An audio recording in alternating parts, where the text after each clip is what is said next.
विद्यार्थी मित्रांनो, ज्या उत्सुकतेने तुम्ही थंबनेलवर क्लिक केलंय, तुमचा व्हिडिओ हा शेवटपर्यंत पहा. हो, हे पूर्णतः खरं आहे, की 0 पर्सेंटाइलवर देखील तुम्हाला सीएस सारखी किंवा आय-टी सारखी ब्रांच मिळते. पण त्या कुठल्या कॉलेजमध्ये मिळते, ते घेणं वर्थ इट आहे की नाही, ह्या सगळ्या गोष्टी मी तुम्हाला सांगणार आहे. किंवा तुम्हाला जर कमी पर्सेंटाइल आहेत, तर मग तुम्ही ब्रांच कशी सिलेक्ट करायची, काय डिसिजन घ्यायचा आहे पुढच्या 3 महिन्यासाठी, कोणती ब्रांच तुमच्यासाठी बेटर राहणार आहे, या सर्व प्रश्नांची उत्तरे मी तुम्हाला देणार आहे. त्याच्यामुळे हा व्हिडिओ शेवटपर्यंत पहा. जर शक्य असेल तर तुमच्या पालकांना सगळ्यांना सोबत घेऊन हा व्हिडिओ शेवटपर्यंत पहा. पहा, एक कॉलेज आहे. सहज कट ऑफची लिस्ट पाहता पाहता मला हा सिनेरिओ दिसला, की कॉम्प्युटर इंजिनिअरिंग या ठिकाणी किती पर्सेंटाइलला मिळाले तुम्ही एकदा चेक करा. कॉम्प्युटर इंजिनिअरिंग कॉलेज आहे श्रीराम ग्राम विकास शिक्षण संस्था, Vilasrao Deshmukh college of engineering and technology, Nagpur. Okay, सहज मला मिळालं ते. Computer engineering general open home युनिव्हर्सिटीचा कट ऑफ आहे 0.30. म्हणजे कट ऑफ तेवढा आहे. मग विचार करा मुलं किती असतील तिथं? म्हणजे कशा पद्धतीने तिथं चालत असणार आहे. आणि कॉम्प्युटर इंजिनिअरिंगचा कट ऑफ आहे. मग सिव्हिलचा तर विचारायच नको. निगेटिव्हमध्ये जायला बसलाय कट ऑफ. बरोबर आहे. ह्या सगळ्या गोष्टी आहेत. म्हणजे आता हे डोक्यातनं काढून टाका, की तुम्हाला सीएस किंवा आयटी किंवा कॉलेज मिळणं मुश्किल आहे. कॉलेज प्रत्येकाला मिळणार आहे. जेवढे मुलं सीईटीचा फॉर्म सुद्धा भरत नाहीत, त्याच्यापेक्षा जास्त इंजिनिअरिंगचे कॉलेज, त्याच्यापेक्षा जास्त इंजिनिअरिंगच्या जागा ह्या महाराष्ट्रामध्ये आहेत. मग त्याच्यामुळे आपली एक जबाबदारी याच्यामध्ये बनते, की आपल्याला बेस्ट टू बेस्ट कॉलेज आणि बेस्ट टू बेस्ट ब्रांच कशी मिळवावी. बरं, पण तुम्ही म्हणाल, की टॉपच्या कॉलेजमध्ये जायचं म्हटलं जास्त पर्सेंटाइल लागतंय. हो, हे पूर्णतः बरं आहे. पूर्णतः खरं आहे. पण त्याच्यावरही काही ऑप्शन आहेत. जर तुम्हाला कमी पर्सेंटाइल आहे ना, तर मग तुमच्याकडे ऑप्शन असतो, की कॉलेज कॉम्प्रोमाईज किंवा ब्रांच कॉम्प्रोमाईज. पण माझी हॉनेस्ट रिएक्शन मी तुम्हाला सांगणार आहे. बरं, आता बरेचसे मुलं काय करतात, की मला फक्त सीएस, आयटीच पाहिजे, त्याच्याशिवाय दुसरी मी ब्रांचच घेणार नाही.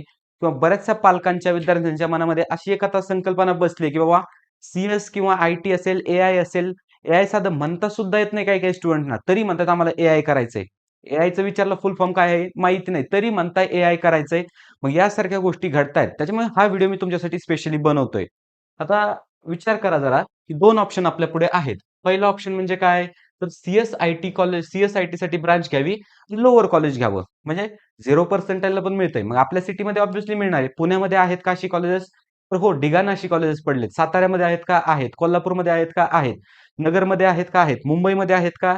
तर आहेत. ॲडमिशनची कुठेही कमतरता नाहीये. तुम्हाला कॉलेज हे मिळणार आहे. तुम्ही म्हणाल त्या ब्रांचला मिळणार आहे. पण कॉलेज कसं असणार आहे? त्या कॉलेजचं नाव तुम्हाला पाहिजे, तुमच्या काउन्सिलरला सुद्धा माहीत नसणार आहे, अशा पद्धतीचे कॉलेजेस आहेत. महाराष्ट्रामध्ये टोटल 300-350च्या अबोव्ह इंजिनिअरिंग कॉलेजेस आहेत. आणि त्या कॉलेजचं एवढा सध्या एवढ्या जागा वाढवून ठेवल्यात, की कुणालाही ॲडमिशन मिळतंय.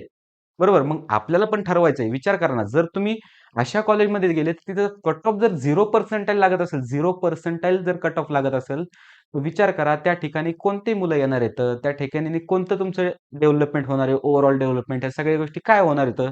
बरं, प्लेसमेंट देणार आहे का ते कॉलेज? काय नक्की होणार आहे? बरं, ते कॉलेज 4 वर्ष चालणार तरी आहे का?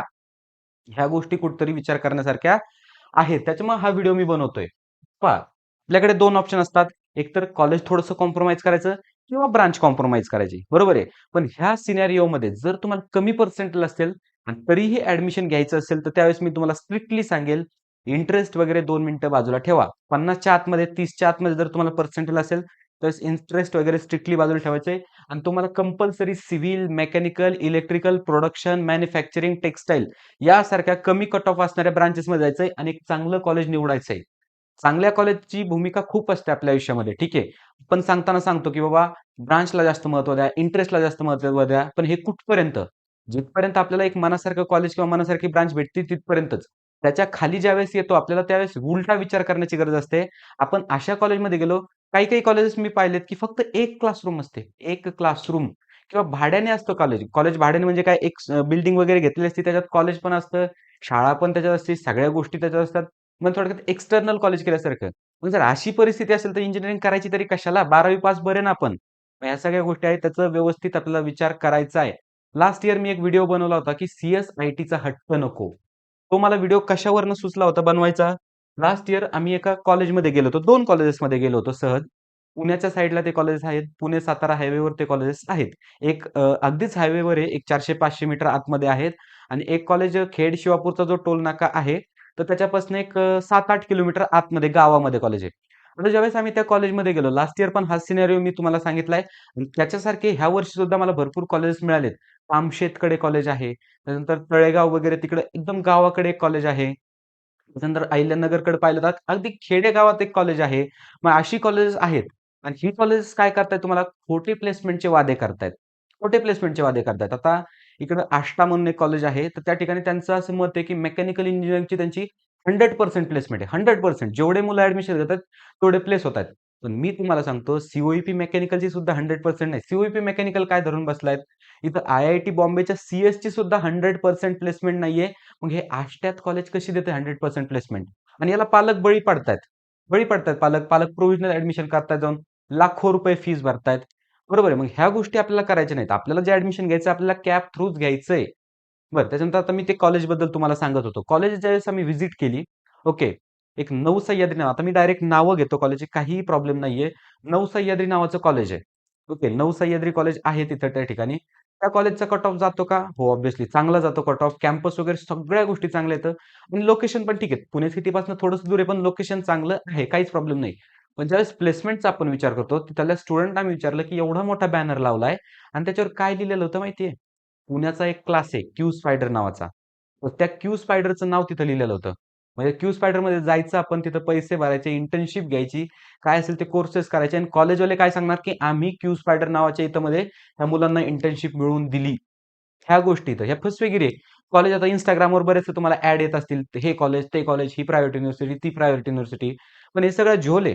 हे सगळे 420 कॉलेज आहेत आणि यांच्यापासून आपल्याला दूर राहायचंय. बरं, हे झालं. ठीक आहे. नवसह्याद्री तरी एक चांगलं कॉलेज आहे. बरोबर, काही अडचण नाही. ॲडमिशन कमी पर्सेंटाइल आहेत, आपण घेऊ शकतो. बाकीचे आपण काय जे असतील गोष्टी आपल्या एक्झाम्सची तयारी वगैरे करू शकतो. एक प्लेसमेंट जर नसेल तुम्हाला हवी किंवा प्लेसमेंटला आपण कमी प्रायोरिटी देत असेल, तर ते कॉलेज एक चांगलं आहे, घेण्यासारखं आहे, काही अडचण नाही. पण ज्यावेळेस आम्ही दुसरं कॉलेज पाहिलं, ते कॉलेज एकदम खेडेगावात, डोंगराच्या साईडला, डायरेक्ट डोंगरातच म्हणलं तरी काही हरकत नाहीये. अशा पद्धतीत होतं. ना तिथं जवळ काही सुखसुविधा आहे, ना काही आहे, ना काही आहे, नाही काही आहे. त्या कॉलेजच्या साईडला झोपडपट्टी होती. अजून काय पाहिजे? अजून काय पाहिजे? त्या कॉलेजच्या साईडला झोपडपट्टी होती. जर तुम्हाला साधं हायवेला जरी यायचं म्हटलं, तर 1 तास तुम्हाला यावा लागतोय. आम्ही ज्यावेळेस ते कॉलेज शोधत-शोधत गेलो, आमच्याकडे Google मॅप होता, सगळ्या गोष्टी होतात. कॉलेज पण माहिती होतं. तरीही आम्ही 4 वेळेस रस्ता चुकलोय तिथं. मग तुम्ही कसं तिथं 4 वर्ष राहणार आहेत? ह्या गोष्टींचा विचार करणं खूप तुम्हाला गरजेचं आहे. मग ह्या गोष्टीचा विचार आपण पर्सनल काउन्सिलिंगमध्ये करतो. पर्सनल काउन्सिलिंग म्हणजे तुम्हाला कसं कॉलेज मिळवून देणं हे नाहीये. आपल्याला सगळ्या गोष्टीचा सारासार विचार करावा लागतो, की 4 वर्ष आपली तिथं लाईफस्टाईल कशी असणार आहे? आपल्या सोबत मित्र कशा प्रकारचे भेटणार आहेत? बरं, त्याच्यानंतरनं कॉलेजची फीस किती आहे? सगळ्या गोष्टी आपल्या पर्सनल काउन्सिलिंगमध्ये इन्क्लूड असतात. माझे नंबर, माझे डिटेल्स वगैरे सगळे डिस्क्रिप्शनमध्ये मी देतोय. त्याच्यामुळे आता काय करायचंय, ज्यांना कमी पर्सेंटाइल आहेत ना, 2 मिनिटं हट्ट बंद करायचा आहे. सी-एस-आय-टीचा हट्ट करूच नका. नका करू. काय सी-एस घेऊन तुम्ही डायरेक्टली काय Googleमध्ये लागणार नाहीयेत. मी सांगतो तुम्हाला नाही लागणार आहेत. ठीक आहे. तुम्ही तुमच्या पर्सनल लेव्हलला लागू शकताय. पण कॉलेजच्या भरोश्यावर तर लागू शकत नाही. जे की हे कॉलेज आता आपण पाहिलं ना 0 पर्सेंटाइल वालं. तर याच्या भरोश्यावर तुम्ही कधी लागू शकत नाहीये. त्याच्यामुळे कॉलेजच्या भरोश्यावर तुम्हाला बसायचं नाही आणि ब्रांचच्या भरोश्यावर सुद्धा सुद्धा तुम्हाला बसायचं नाही. Googleचे सीईओ सुंदर पिचाई यांची ब्रांच कुठली आहे मला कमेंटमध्ये सांगा. बरोबर. आज Google एवढी मोठी टेक कंपनी आहे. आपण त्यांचा Android यूज करतो. YouTube तुम्ही जो व्हिडिओ बघताय हा YouTube त्यांचंच प्रॉडक्ट आहे. Googleचंच प्रॉडक्ट आहे. Google मॅप्स यूज करतोय. सगळ्या गोष्टी यूज करतोय. आणि त्या कंपनीचा असणारा सीईओ हे कोणत्या ब्रांचमध्ये आहे? नॉन टेक ब्रांचमधून येतात ते. बरोबर आहे. म्हणजे आपल्या करिअरच्या मध्ये ब्रांच किंवा कॉलेज कधीच येत नाही. पण एक 4 वर्ष चांगलं एन्व्हायर्नमेंट आपल्याला जर मिळालं, तर नक्कीच आपली प्रगती होत असते. त्याच्यामुळे काय करायचंय? पहिली गोष्ट लक्षात ठेवायची, की आपल्याला हाच ऑप्शन चूज करायचा आहे. कोणता ऑप्शन? तर सांगतो. हा option civil mechanical in good college. College खूप महत्वाचं असतं आणि हा ऑप्शन मी पर्सनली तुम्हाला सांगतो. माझे बरेचसे असे मित्र आहेत, सिव्हिल मधले आहेत, काही मेकॅनिकल मधले आहेत आणि आज ते आय-टी कंपनीमध्ये चांगल्या पोस्टवर काम करतायत. त्यांना ब्रांच कुठं मध्ये आली नाही. त्यांनी कोर्सेस केले, मेहनत घेतली, सगळ्या गोष्टी केल्या. कॉलेज पण इव्हन त्यांचं एवढं काही चांगलं नव्हतं.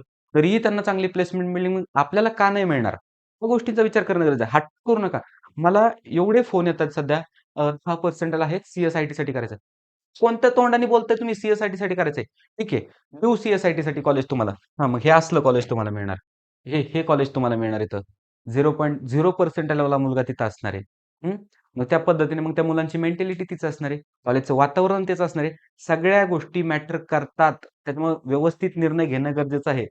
बरेचसे जण म्हणतात पर्सेंटाइल असतात तेवढेशे थोडेसे. आम्हाला ई सुद्धा नकोय. फक्त सी-एस पाहिजे. हा कोणत्या पद्धतीचा हट्ट आहे? आम्ही काही कॉलेज द्यायला नाही बसलो. आम्ही तुम्हाला मदत करायला इथं तुम्हाला निर्णय घेण्यामध्ये आम्ही तुम्हाला हे करायला येतोय. बरोबर? गाईड करायला आहे. मग ह्या गोष्टींची पालकांनी तरी खबरदारी घ्यावी. ठीक आहे, स्टुडंट आपला थोडंसं त्याला नासमज आहे सध्या. एक 12वी वय म्हणजे त्याला काय वाटतं, की आपला मित्र सीएस वगैरेला चाललाय तर आपणही जावा, असं त्याचा हट्ट असतो. पण पालकांनी थोडंसं विचार करणं गरजेचं आहे. पर्सनली तुम्ही कॉलेजला व्हिजिट करणं गरजेचं आहे. आणि कॉलेजला तुम्ही व्हिजिट केली ना, कोणतंही कॉलेज असो 100% प्लेसमेंट फिक्स असते तुम्हाला सांगण्यासाठी त्यांची. पॅम्पलेट बनवले असतात, हा आमचा ह्या वर्षीचा पोरगा इथं काम करतोय, तिथं काम करतोय. फोन करणार कॉलेजेस. मला सांगा ना, कधी पी-आय-सी-टीतनं फोन आलाय का तुम्हाला? आलाय का कोणी? कमेंटमध्ये सांगा. फक्त पी-आय-सी-टीतनं आम्हाला फोन आला आणि या आमच्याकडे प्रोव्हिजनल ॲडमिशन करा. असा कधी फोन आलाय? नाही आला. सी-ओ-ई-पीतनं आलाय? नाही आला. बरं, मला सांगा व्ही-आय-टीतनं तरी आलाय का तुम्हाला फोन? नाही येणार. पण यांच्याकडे मुलं एवढे त्यांचा कट ऑफ 99 पर्यंत जातोय. मग हे कॉलेजेस कशाला फोन करतील? आणि क्वालिटी आहे त्याच्यामुळे तेवढा कट ऑफ जातोय. ठीक आहे ना, आपल्याला कमी पर्सेंटाइल आले. मग असं नाही की कमी पर्सेंटाइल आले म्हणजे सगळं संपलंच. हा ऑप्शन आपल्याकडे आहे ना ऑल्वेज. एक चांगलं कॉलेज मिळतंय. सिव्हिल मेकॅनिकलचे कट ऑफ खूप कमी येतात. त्याच्यामुळे चांगलं कॉलेज पुणे सिटीमध्ये असणारं कॉलेज किंवा तुमच्या सिटीमधलं असणारं कॉलेज मिळतंय तुम्हाला. ते घ्या ना, ना की डायरेक्ट खेड्यापाड्यामध्ये जाण्यापेक्षा. आय होप माझं तुम्हाला एक मर्म कळालं असेल की नक्की ह्या व्हिडिओमधनं मला तुम्हाला काय सांगायचंय. बरोबर. आय होप हे जर कळलं असेल, तुमचे जर डोळे उघडले असतील किंवा व्हिडिओबद्दल तुमचं काय मत असेल, मी जे हे मत तुम्हाला मांडलं, माझं एकच सांगणं आहे. सी-एस-आय-टी लोअर कॉलेजेसमध्ये घेण्यापेक्षा तुम्ही सिव्हिल मेकॅनिकल चांगल्या कॉलेजमध्ये घ्या. माझं हे एवढं म्हणणं आहे. हे जर म्हणणं पटलं असेल तर व्हिडिओला नक्की लाईक करा. कमेंटमध्ये तुमचे विचार मला सांगा. All the best.